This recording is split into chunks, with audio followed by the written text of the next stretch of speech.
Most people get a little bit of success, man. They are able to pay their bills. They're able to buy a car. They're able to live in a decent house. They're able to compete with their high school buddies or their circle of friends, and they're doing okay in that circle of friends. And that's where they stay. And they stay there until they die. And I want you to think about that. That's how people get in ruts. And the only difference between a rut and a grave is the depth of the hole. The degree of which you are rewarded is directly proportional to the degree of hard work that you put in. If you just do what you want right now all the time, one of the problems with that is you're going to get yourself in trouble. And everyone knows that. This is why 2-year-olds can't really live on their own, because they're whim predicated with no thought whatsoever for the iterating consequences of that into the future. Because people are self-conscious and can see the future, we have to bind our actions in the present in relationship to our future selves. You have to act now so you don't hurt you tomorrow and you next week and you next month and you in a year and 5 years and 10 years. And that's actually a community of potential selves that extends across time. You sacrifice the whims of the moment, so that's delayed gratification and maybe a definition of maturity. You sacrifice that because it's a better medium to long-term contract or covenant with yourself, but at the same time, that applies to everyone else, because there's no difference between me serving who I'm going to be when I'm 75 and me serving other people. That ethos unites. I want to tell you what people don't want to tell you. Why you stop is because you're lazy. You don't mind getting bad grades in school. It doesn't bother you enough to be mediocre, to be average, to sit around and watch people do great things. You don't mind it. You don't care enough about yourself. When that mind gets relaxed, man, you are It's supposed to be hard, man. It's supposed to be grimy. It's supposed to be gritty. It's supposed to be horrible. It's supposed to be really ugly. I'm supposed to be battered. I'm supposed to be bruised. I'm supposed to be beaten. Your mind has to touch hardship. It's how you start to create the calloused mind. This is how I'm going to grow. I guarantee you, when you do it, nobody can do it like you do it. The problem is you don't hardly do it. You love sleep too much. You love that alcohol too much. You love that substance too much. You love that vice too much. There's something that you love more than yourself, than your dreams, than your goals.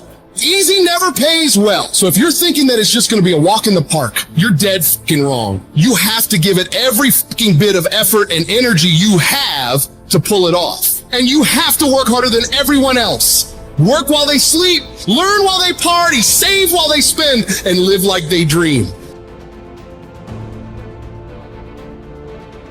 In any case, people do waste a lot of time, and they also act counterproductively a lot of the time. Regardless, we do make progress, and we can thrive under the difficult conditions that make up our lives, and we can resist the malevolence that entices us. That's within our power, and we don't know the limits to that. And we also know that it's better to, we all know this, that it's better to live courageously than cowardly. Everyone knows that. That's what you teach people that you love.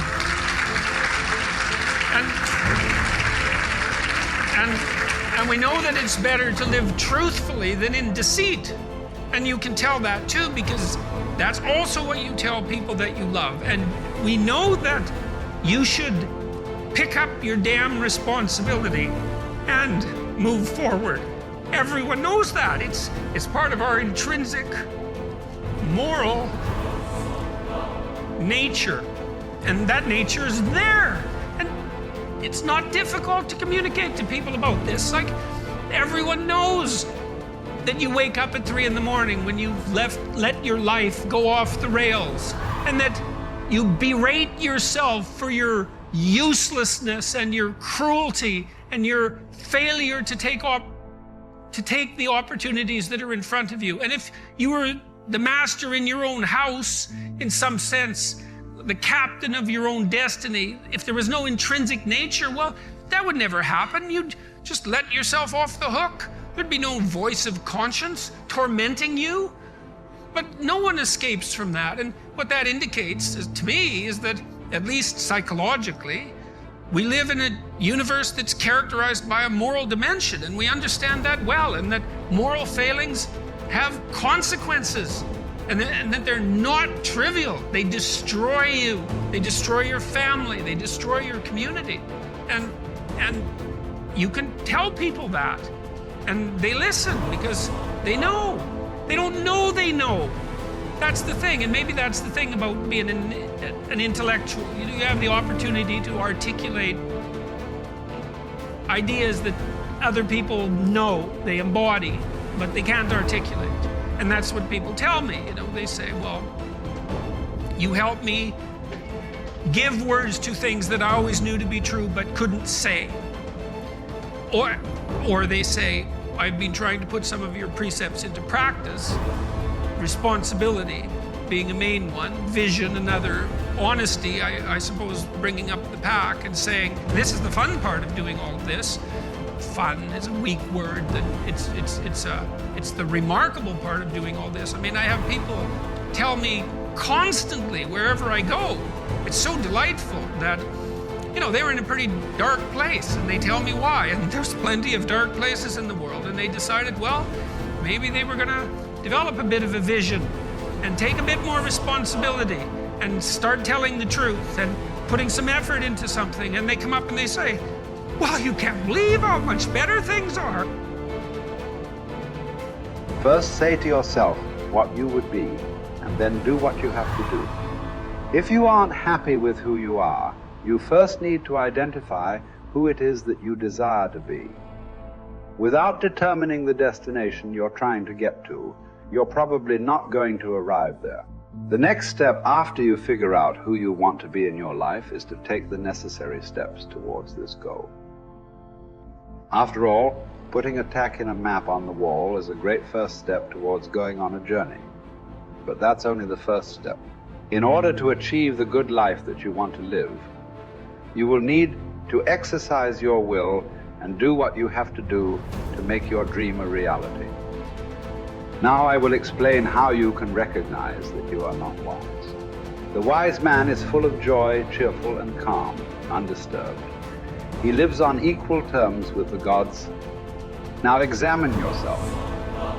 If you are never sad, if no hope disturbs your mind with anticipation of the future, if by day and night the condition of your spirit is even and unvarying, alert and happy with itself, then you have reached the high point of human good.